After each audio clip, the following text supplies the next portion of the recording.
अस्सलाम वालेकुम। आज का हमारा लेक्चर है लेक्चर नंबर 13, जिसके अंदर हम स्टडी करेंगे मोंटेग्यू कैम्पफोर्ड रिफॉर्म्स को, जो कि 1999 में हुई थी। और उससे पहले हम स्टडी करेंगे लखनऊ पैक्ट को 1916 में जो हुई थी, क्योंकि हमारे पास जो लखनऊ पैक्ट है उसका हमें इम्पैक्ट देखने में आएगा, जो कि नेक्स्ट इंडियन काउंसिल एक्ट है 1919 का, उसके अंदर। तो सबसे पहले हम स्टडी करेंगे लखनऊ पैक्ट को। तो सबसे पहले हमारे पास है इंट्रोडक्शन। लखनऊ का मुआहिदा जो कि 1916 में हुआ, वो ऑल इंडिया मुस्लिम लीग की सियासत में एक ऐसा मोड़ है जो कि बहुत ही दिलचस्प है। 1913 में कायद-ए-आज़म मोहम्मद अली जिन्ना रहमतुल्लाह अलैहि की ऑल इंडिया मुस्लिम लीग में शमूलियत एक खास और अहम तारीखी वाक़या है, जिसने मुस्लिम लीग की जद्दोजहद यानी स्ट्रगल को, हार्ड वर्क को एक नई राह दिखा दी, यानी कि एक न्यू डायरेक्शन दे दी। इन मामलात की वजह से मुस्लिम लीग और कांग्रेस एक दूसरे के करीब आए और दोनों जमातों के लीडर ने इस बात पर हामी भरी कि वो इकट्ठे काम करेंगे और ब्रिटिश गवर्नमेंट को फिर उनकी बात माननी पड़ेगी।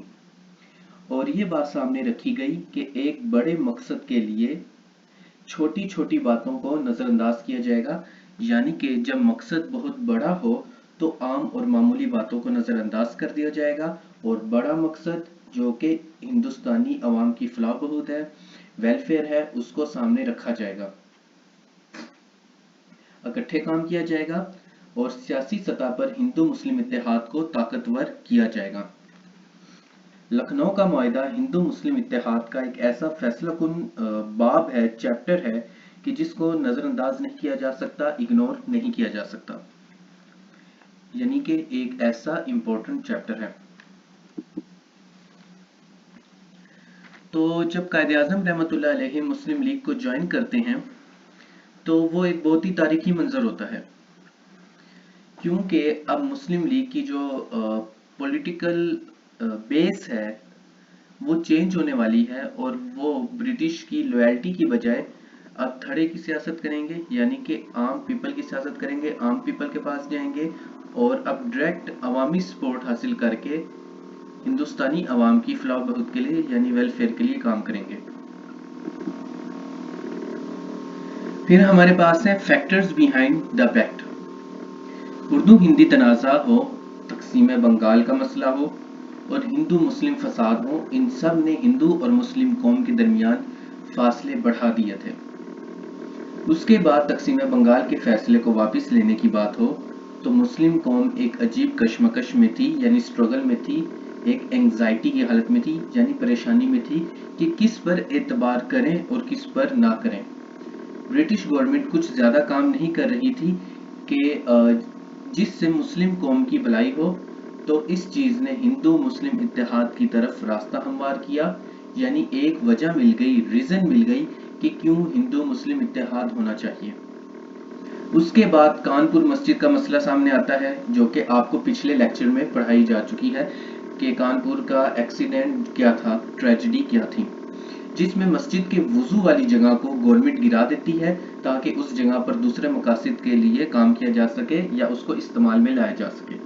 कानपुर की मस्जिद का सानिया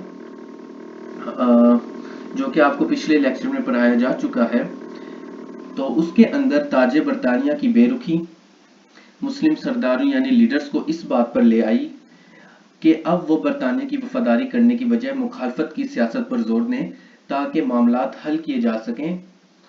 तो दिसंबर 1912 में ऑल इंडिया मुस्लिम लीग ने अपनी लॉयल्टी को ताजे बरतानिया से तब्दील कर दिया कि अब वो खुद सियासी जद्दोजहद करेगी, आम आवाम के पास जाएगी और मुस्लिम कौम की, मुसलमानों की फलाह बहूद के लिए, वेलफेयर के लिए काम करेगी। फिर हमारे पास नेक्स्ट पॉइंट है जिना एंड द पैक्ट। जिना हिंदू मुस्लिम इत्तेहाद की एक नई लहर का आगाज करते हैं और हिंदू मुस्लिम इत्तेहाद की कैंपेन चलाते हैं, एक तहरीक चलाते हैं। तो 1913 में 1913 में जब Quaid-e-Azam all India Muslim league का हिस्सा बनते हैं तो उसके बाद ही हिंदू मुस्लिम इत्तेहाद एक मजबूत इंडिया के लिए काम का आगाज कर देते हैं। ये बात बहुत अहम है कि कायद-ए-आज़म दोनों पार्टियों के मुतहरिक मेंबर यानी एक्टिव मेंबर के तौर पर काम कर रहे होते हैं, यानी वो मुस्लिम लीग और कांग्रेस दोनों के मेंबर थे। कायद-ए-आज़म इस बात से आज़ाद होते हैं कि मजहब, रंग, कौम के मसाइल क्या हैं, और कायद-ए-आज़म ने पहले कांग्रेस ज्वाइन की थी, बाद में मुस्लिम लीग ज्वाइन की थी। बल्कि वो एक आज़ाद इंसान के तौर पर यानी फ्री मैन के तौर पर हिंदू मुस्लिम इत्तेहाद के लिए काम करते हैं। 1915 में 1915 में कायद-ए-आज़म की जद्दोजहद यानी हार्ड वर्क की वजह से हिंदू मुस्लिम लीडर्स इकट्ठे बैठते हैं और बम्बई में, यानी जो आज मुंबई है उस वक्त बम्बई था, में मुलाकात करते हैं। इसके बाद एक कमेटी एक स्कीम बनाती है, यानी कि एक स्कीम बनाई जाती है, यानी कि क्या करना है और कैसे करना है, और ये काम नवंबर 1916 में होता है। उसके बाद दिसंबर 1916 में 1916 में ही लखनऊ में मुलाकात हो जाती है। कायद-ए-आज़म अपनी तकरीर में कहते हैं कि हिंदुस्तान की तरक्की इन दो अजीम कौमों के ताल्लुकात पर मुनहसिर है, डिपेंड करती है, और हमें किसी पर मुनहसिर होने की बजाय खुद पर एतमाद करना चाहिए।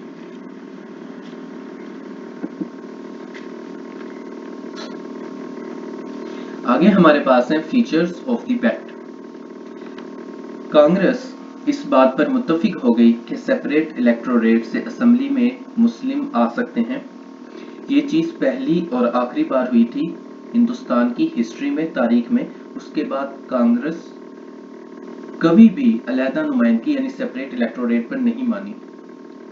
वो इस बात पर रजामंद हो गए थे, यानी कांग्रेस के इंपीरियल लेजिस्लेटिव काउंसिल में मुसलमानों को 3% यानी कि तीसरा हिस्सा के लिहाज से 1/3 मेजोरिटी के लिहाज से नुमाइंदगी दी जाएगी, और एक वेटेज फार्मूला यानी कि एक ऐसी रेशो यानी तनासुब बना लिया गया कि किस तरह से मुस्लिम कौम को नुमाइंदगी देनी है। एक अजीब सी चीज देखने में आई कि मुस्लिम कौम को जहां वो आबादी में कम थे वहां ज्यादा नुमाइंदगी दी गई, और जहां वो आबादी में ज्यादा थे तो वहां कम नुमाइंदगी दी गई। जो सूबाई कानून साज असम्बलियां हैं यानी प्रोविंशियल लेजिस्लेटिव काउंसिल, वहां पर लोगों ने इलेक्ट होकर आना था और 5 साल की मुद्दत के लिए आना था। तो ये तय पाया गया कि मुसलमानों को कुछ इस तरह से नुमाइंदगी दी जाएगी। यानी ये सब फीचर्स हैं लखनऊ पैक्ट के, कि वो मुआहिदा क्या था, उसके अंदर ये सारी बातें बयान की गई थी। तो मुसलमानों को कौन कौन से सूबे के अंदर किस किस लिहाज से नुमाइंदगी मिलनी थी, वो कुछ इस तरह से है। Punjab 50%, Bengal 40%, UP 30%, Bihar 25%, CP 15%, Madras 15% and Bombay 33%। Next point ये है कि ये चीज तय पाई गई कि कोई भी ऐसा बिल यानी करारदाद पेश नहीं की जाएगी जो कि हिंदू या मुस्लिम किसी एक ग्रोह को भी नुकसान पहुंचाए। इसके अलावा सेक्रेटरी ऑफ स्टेट की तनख्वाह ब्रिटिश गवर्नमेंट के फंड से क्यों दी जाती है? वो तो बरतानिया के अंदर बैठा होता है, तो बरतानवी गवर्नमेंट अपने फंड से उसकी सैलरी दें। एक और पॉइंट ये है कि सूबाई असेंबलियों को ज्यादा से ज्यादा इख्तियारात दिए जाएं, अथॉरिटी दी जाए। नेक्स्ट पॉइंट है सूबाई असेंबलियों को बजट में वोटिंग, टैक्स, लोन्स के इख्तियारात दिए जाएं, यानी इस चीज पर काम किया जाए। और कहा गया कि रेवेन्यू यानी कि ये हमारे पास जो लखनऊ पैक्ट है उसके अंदर ये सारी बातें मुत्तफिका तौर पर मानी गई कि ये ब्रिटिश गवर्नमेंट के सामने पेश की जाएंगी, जो कि मैं आपको पढ़ा रहा हूँ, तो वो सब आपको बता रहा हूँ। इसके अलावा ये तय पाया गया कि रेवेन्यू के मामलात भी सूबाई असेंबलियों को दिए जाएं और इस पर दोनों मिलकर काम करेंगे। इसके अलावा क्या तय पाया गया कि सूबों के अंदर भी एग्जीक्यूटिव काउंसिल होनी चाहिए जिनको गवर्नर चलाए और सूबाई असेंबलियां मजबूत की जाए। इस पर हिंदू मुस्लिम इत्तेहाद मिलकर काम करेगा। असेंबली की मुद्दत 5 साल हो। इसके अलावा नेक्स्ट पॉइंट ये बनाया गया कि मुसलमानों को उनकी आबादी के लिहाज से उनको सूबों की असम्बलियों में नुमाइंदगी दी जाएगी, यानी प्रोविंशियल काउंसिल्स में उनको रिप्रेजेंटेशन दी जाएगी, जहां पर वो तादाद में कम होंगे, यानी मिनोरिटी में होंगे। इसके अलावा ये पॉइंट बनाया गया कि सेंटर में यानी वफाक में लेजिस्लेटिव काउंसिल के मेंबर की तादाद, यानी कि उसके जो रुकन है वो 150 होने चाहिए, 150 होने चाहिए, क्योंकि अभी वो कम है। इसके अलावा यह तय पाया गया कि मुसलमानों को 1/3 नशिस्तें यानी सीट्स दी जाएंगी, जो कि सेपरेट इलेक्टोरेट्स होंगे, अलहदा नुमाइंदगी से आएंगे। और यह तय पाया गया कि वफाकी हुकूमत बेशक गवर्नर जनरल यानी वासराय चलाए, मगर उसकी काबीना यानी कि एग्जीक्यूटिव काउंसिल में आधे लोग हिंदुस्तानी होने चाहिए।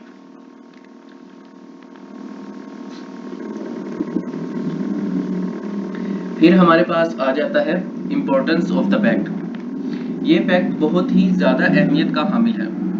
इसके अंदर हमें हिंदू मुस्लिम इत्तेहाद देखने में आता है। ये हिंदू मुस्लिम इत्तेहाद आगे तहरीके खिलाफत में भी हमें नजर आएगा।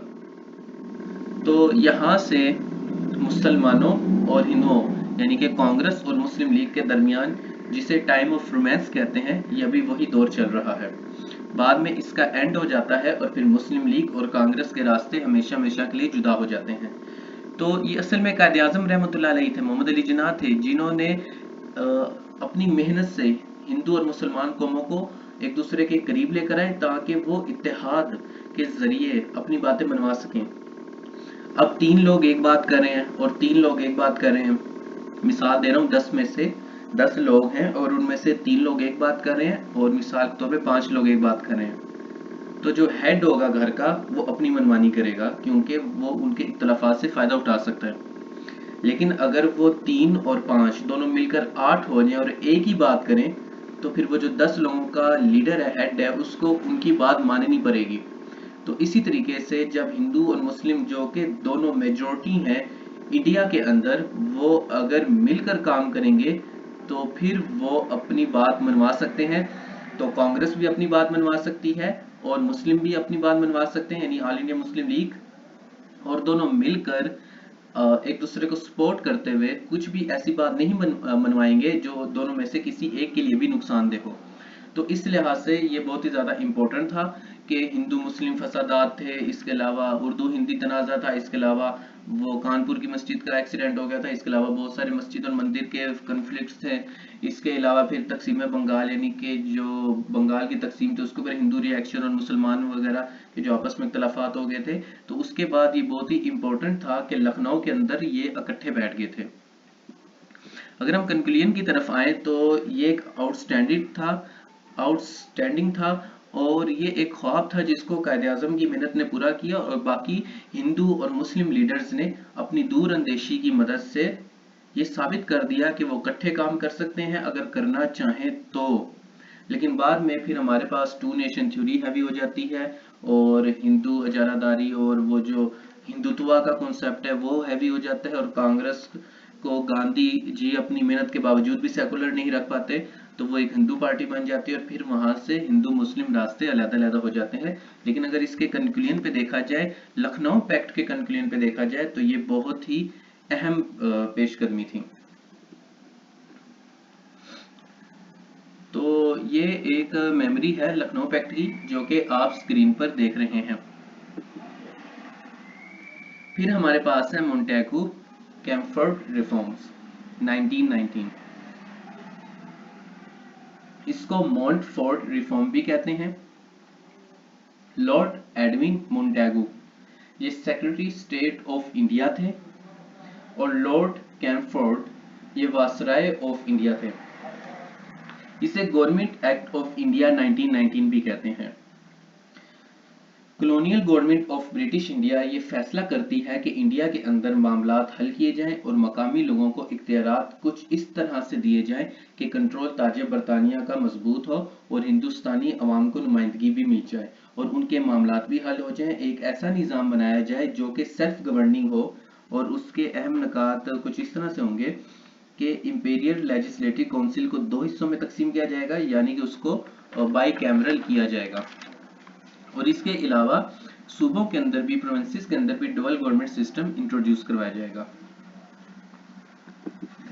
अगर हम इसके बैकग्राउंड पे बात करें तो बैकग्राउंड कुछ इस तरह से है कि लखनऊ पैक्ट हो चुका है 1916 के अंदर, लेकिन 1916 से पहले एक बहुत ही अहम वाकया होता है, वो होता है 1914 के अंदर, 1914 के अंदर कि फर्स्ट वर्ल्ड वॉर शुरू हो जाती है। फर्स्ट वर्ल्ड वॉर होती है 1914 से 1918 तक। इसके अलावा इंडियन सपोर्टर्स सपोर्ट करते हैं ब्रिटिश वार एफर्ट्स को, ताकि बाद में उनकी बातें मान ली जाए, और लखनऊ पैक्ट भी हो चुका है। तो हिंदुस्तानी सियासी रहनुमा यानी पॉलिटिकल लीडर्स ये समझ रहे थे कि वफादारी के बदले जंग अजीम अव्वल में जो उन्होंने की थी यानी फर्स्ट वर्ल्ड वॉर में, तो उसके खात्मे के बाद ब्रिटिश गवर्नमेंट हमें हमारे सारे हकूक यानी राइट्स दे देगी। उसके बाद 1916 में लखनऊ पैक्ट का मायदा होता है और कांग्रेस और मुस्लिम लीग मिलकर काम करने का फैसला करते हैं कि इंडिया को कैसे चलाना है। दोनों ने मिलकर तय किया कि उन्होंने ब्रिटिश गवर्नमेंट से क्या क्या लेना है और क्या क्या चाहिए, वो मैं आपको वीडियो के पहले हिस्से में, लेक्चर के पहले हिस्से में बता चुका हूँ। तो अगर आपको कोई भी बात समझ में ना आए तो आप इस वीडियो को 2 दफ़ा देखें, 3 दफ़ा देखें और रिपीट कर करके देखें, तो आपको बात की समझ आ जाएगी। ये कोई इतनी मुश्किल बातें नहीं है और मैं कोशिश कर रहा हूँ कि आसान से आसान तरीके से पढ़ाया जा सके। इसके अलावा अगर हम बैकग्राउंड में देखें तो 1916 में लखनऊ पैक्ट के बाद 1917 में 1917 में नए secretary of Indian affairs Lord Montagu ने ब्रिटिश इंडिया में इस्लाहात के लिए ब्रिटिश पार्लियामेंट में डिक्लेरेशन पेश करते हैं, जिससे मोंटेगो डिक्लेरेशन भी कहते हैं और अगस्त डिक्लेरेशन भी कहा जाता है। इसके मुताबिक अब हिंदुस्तान में हिंदुस्तानी अवाम की मुंतखब करदा यानी इलेक्टेड लोग आएंगे और मुल्क चलाएंगे। ये बहुत अहम कदम था। पहली बार अब प्रियम्बल देखने में आएगा, यानी कि देखने में आया जिसमें लिखा हुआ था, यानी कि इंडिया के एक्ट में पहली दफा एक बात वाजिया थी जिसके अंदर ये लिखा हुआ था कि progressive realisation of responsible government in India as an integral part of the British Empire. यानी अगर आपको लिखना है तो आप इसको दोबारा रिवर्स करके भी नोट करके लिख सकते हैं। यानी ब्रिटिश गवर्नमेंट हिंदुस्तान में अच्छी हुकूमत कायम करना चाहती है, तो यानी यहाँ पर अगस्त डिक्लेरेशन जो कि मोंटेगू डिक्लेरेशन भी कहलाता है, जो उन्होंने ब्रिटिश इंडिया में खिताब करते हुए दिया था, उसको दोहराया गया। तो अगर हम बात करें कि कंट्रोल ऑफ इंडिया क्या होगा, तो कंट्रोल ऑफ इंडिया वैसे ही रहेगा। मोंटेगू जो कि सेक्रेटरी ऑफ स्टेट हैं, जो कि कैबिनेट के मिनिस्टर हैं और ब्रिटेन हैं, उनके मातहत होगा वाइसराय जो कि उस वक्त कैम्पफोर्ड थे। तो control of government of India में कोई चेंज देखने में नहीं आया, एज इट इज। लेकिन लखनऊ पैक्ट क्या था? लखनऊ पैक्ट का एक बहुत ही पहले मैंने जो आपको पॉइंट बताया था कि जो सैलरी है सेक्रेटरी ऑफ स्टेट की, वो ब्रिटिश इंडिया क्यों पे करे, उसके फंड से क्यों जाए, वो ब्रिटेन को पे करने चाहिए, ब्रिटेन अपने फंड से उसकी सैलरी दे। तो ये तय पाया कि यानी ये बात मान ली गई कि ठीक है ताज बरतानिया सेक्रेटरी ऑफ स्टेट की सैलरी पे करेगा, लेकिन सेक्रेटरी ऑफ स्टेट पहले 2 काम करता था। नंबर 1 वो political and administrative role play करता था। नंबर 2 वो एजेंसी वर्क करता था, जो आज फॉरेन एम्बेसीज वगैरह करती हैं, यानी किसी भी मुल्क को रिप्रेजेंट करती हैं, उसके मसले मसाइल को रिप्रेजेंट करती हैं, इसलिए उसको इंडियन फंड से सैलरी दी जाती है। ठीक है, हम एजेंसी वाला वर्क खत्म कर देंगे, हम उसकी जगह हाई कमिश्नर ऑफ इंडिया बना देंगे और उसकी सैलरी इंडियन फंड से जाएगी, और सेक्रेटरी ऑफ स्टेट अब सिर्फ और सिर्फ एडमिनिस्ट्रेटिव और पॉलिटिकल अफेयर्स चलाएगा। यानी कि लखनऊ पैक्ट की बात मान ली गई। अगर मैं एडमिनिस्ट्रेशन की बात करूं तो 1909 में, यानी जो मिंटो मॉडल रिफॉर्म्स थी 1909 में, अगर वो एक्ट देखा जाए तो एक हिंदुस्तानी वासराय की एग्जीक्यूटिव काउंसिल होती है, उसके 6 मेंबर होते हैं, जिसमें home, finance, military, revenue, law और पब्लिक वर्क शामिल था। तो इस तरह से मामलात चल रहे थे और यहाँ पर एक मेजर चेंज आया जो कि बहुत ही बड़ा चेंज था, क्योंकि लखनऊ पैक्ट के अंदर डिमांड की गई थी कि एग्जीक्यूटिव काउंसिल के मेंबरान की तादाद ज्यादा की जाए जो कि इंडियन हो। तो ये ऐसा हो गया, अब फाइनेंस इंडियन मिनिस्टर होगा, यानी इंडिया से होगा, पब्लिक वर्क का मिनिस्टर इंडियन होगा और लॉ का मिनिस्टर भी इंडियन होगा। अब 6 में से 3 मेंबर इंडियन होंगे और 3 वायसराय की तरफ से होंगे, ब्रिटेन होंगे या वो ब्रिटिश नेशनल होंगे। तो ये एक बहुत बड़ी तब्दीली थी एडमिनिस्ट्रेशन के अंदर। उसके अलावा अगर मैं कंट्रोल सेंट्रल लेजिस्लेटर की बात करूं कि सेंटर के अंदर क्या था, तो सेंट्रल लेजिस्लेटर में अगर मैं आपको पहले बताऊं मिंटो मॉर्ले रिफॉर्म्स, ताकि उसके कंपैरिजन में पढ़ाऊंगा तो आसानी हो जाएगी कि 1909 में क्या हुआ था कि दो थे पार्ट थे सेंट्रल लेजिस्लेटर के, एक एग्जेक्टिव काउंसिल थी और दूसरे एडिशनल मेंबर थे। एग्जेक्टिव काउंसिल में वायसराय हेड कर रहा था, वैसे तो सबको वायसराय हेड करता है, लेकिन एग्जेक्टिव काउंसिल में वायसराय की एक टीम थी जिसके 6 मेंबर थे और एडिशनल मेंबर में से ऑफिशियल्स थे और नॉन ऑफिशियल्स थे। ऑफिशियल्स में 28 थे जो कि वायसराय नॉमिनेट करेगा और नॉन ऑफिशियल्स में 32 थे जो कि आगे कुछ इस तरह से हैं कि उन 32 में से 5 वायसराय ने नॉमिनेट करने थे, 13 स्पेशल इलेक्टोरेट थे जो कि मुस्लिम्स की बात मानी गई थी, 15 इलेक्टेड बाय प्रोविंशियल असेंबलीज थे, 12 इलेक्टेड बाय प्रोविंशियल असेंबलीज थे, 2 चैम्बर ऑफ कॉमर्स मुंबई और कलकत्ता से थे। लेकिन अब क्या हुआ, यानी कि ये मिंटो मॉर्ले रिफॉर्म्स में ऐसा हुआ था, लेकिन अब क्या हुआ कि लखनऊ पैक्ट की बात मान ली गई। उन्होंने कहा था कि कम से कम 150 लोग होने चाहिए जिनमें से 75 इंडियन हो, 25 उसमें से मुसलमान हो यानी 1/3 हो और जिनकी मुद्दत 5 साल के लिए हो। तो उन्होंने लखनऊ पैक्ट को नजरअंदाज नहीं किया और 1919 के एक्ट के अंदर क्या होता है कि सेंट्रल लेजिस्लेचर को सेंट्रल के अंदर 2 हिस्सों में डिवाइड कर दिया जाता है, एक लेजिस्लेटिव असेंबली, दूसरा council of state. Legislative assembly lower house होगी और council of state upper house होगी, जैसे आज हमें हमारी मिलती है असेंबली मिलती है और उसका ऊपर वाला अपर हाउस हमें सेनेट मिलता है। बिल्कुल इसी तरीके से एक कानून साज असेंबली बनाएगी लेजिस्लेटिव असेंबली, एक उसका अपर हाउस बनाया गया, जैसे आज हम पाकिस्तान में सेनेट कहते हैं तो जिसे अपर हाउस कहते हैं उसे काउंसिल ऑफ स्टेट का नाम दिया गया। लेजिस्लेटिव असेंबली की जो मुद्दत है वो 3 साल रखी गई और council of state upper house की मुद्दत 5 साल रखी गई। लेजिस्लेटिव असेंबली के मेंबरान की तादाद 145 होगी, 145, और council of state upper house की तादाद 60 होगी, यानी कि 205 मेंबर होंगे और 5 साल की मुद्दत के लिए होंगे और बाई कैमरल स्ट्रक्चर होगा।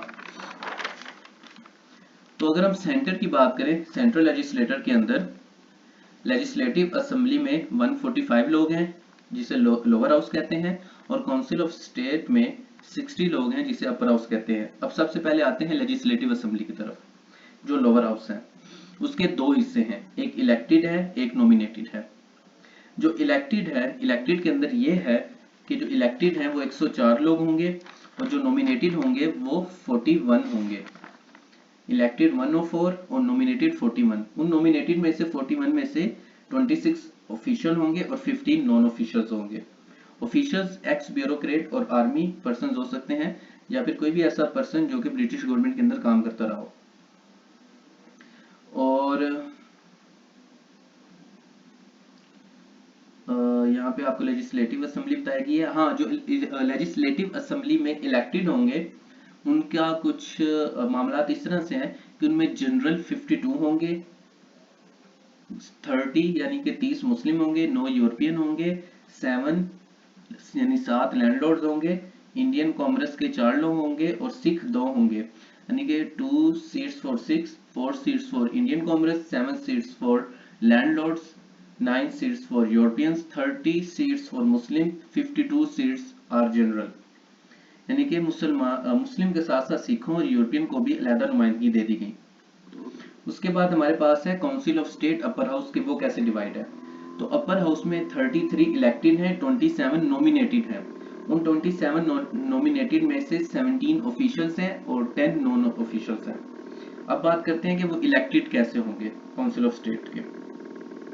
तो वो भी ऐसे हैं, 15 seats for general, 11 seats for Muslim, 3 seats for European, और चैम्बर ऑफ कॉमर्स के लिए 3 सीटें हैं, 3 seats for chamber of commerce of Calcutta, Bengal, Mumbai and each from one of them, and 1 seat for Sikh, यानी कि जनरल 15 सीटें, मुसलमानों के लिए 11 सीटें, यूरोपियन के लिए 3 सीटें, चैम्बर ऑफ कॉमर्स के लिए 3 सीटें और सिखों के लिए 1 सीट।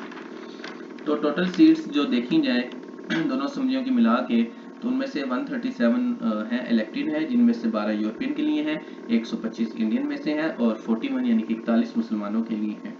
तो लखनऊ पैक्ट की डिमांड पूरी होती है।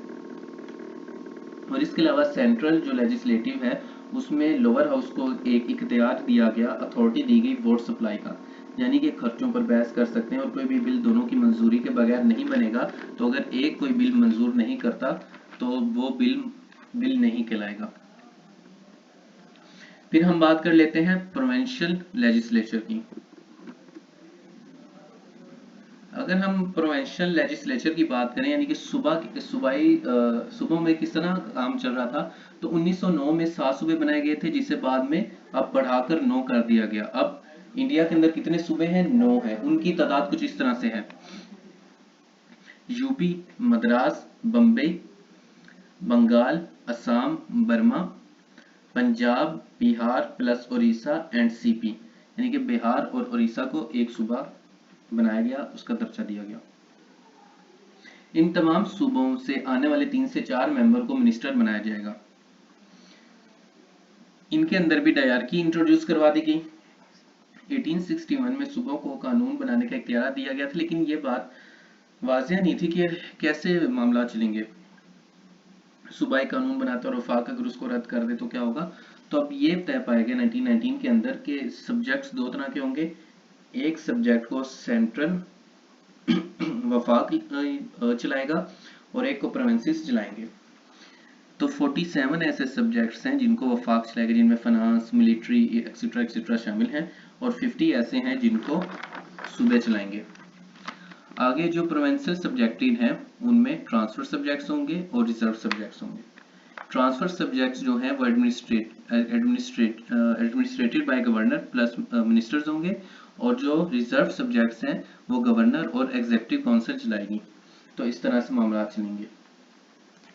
अगर हम इसकी असेसमेंट करें तो हमें देखने में आता है कि for the first time direct election, कि पहली दफ़ा डायरेक्ट इलेक्शन मिलेंगे। 65% मेंबर्स जो होंगे जनरल लेजिस्लेचर में और 70% जो होंगे प्रोविंशियल लेजिस्लेचर में वो इलेक्टेड होंगे। यानी कि पहला पॉइंट ये है कि इलेक्शन होंगे, दूसरा ये है कि 65% सेंटर में और 70% प्रोविंसेस में इलेक्टेड होंगे। लेकिन एक अहम बात कि सिर्फ 17,000 लोग ही काबिल थे इतने बड़े ग्रेट सब कॉन्टिनेंट में वोटिंग के लिए, सिर्फ और सिर्फ 17,000 लोग, 17,000 पीपल, क्योंकि वोट का क्राइटेरिया बहुत ही सख्त था, स्ट्रिक्ट था कि हाईली एजुकेटेड होना चाहिए। इसके असरात 10 साल बाद एक कमीशन बनाया जाएगा जिसे साइमन कमीशन के तौर पे जो हमारे सामने पेश आया, जो कि 1927 में आया और तकरीबन जल्दी ही आ गया था। ये हमारे पास है लॉर्ड मोंटेगू, आप इनको यहाँ पर देख सकते हैं। ये हमारे पास हैं लॉर्ड कैनफोर्ड, आप इनको भी यहाँ पिक्चर्स में देख सकते हैं। आप इन दोनों को स्टडी कर सकते हैं पॉज करके वीडियो को। तो अगर आपके ज़हन में कोई भी सवाल है तो वो आप कर सकते हैं। वो सवाल क्वेश्चन आप कमेंट बॉक्स के अंदर लिख सकते हैं, हम उसकी एक अलग से प्लेलिस्ट बना देंगे। तो चैनल बनाने के लिए और वीडियोस देखने के लिए आप सब लोगों का बहुत बहुत शुक्रिया। अल्लाह हाफिज़।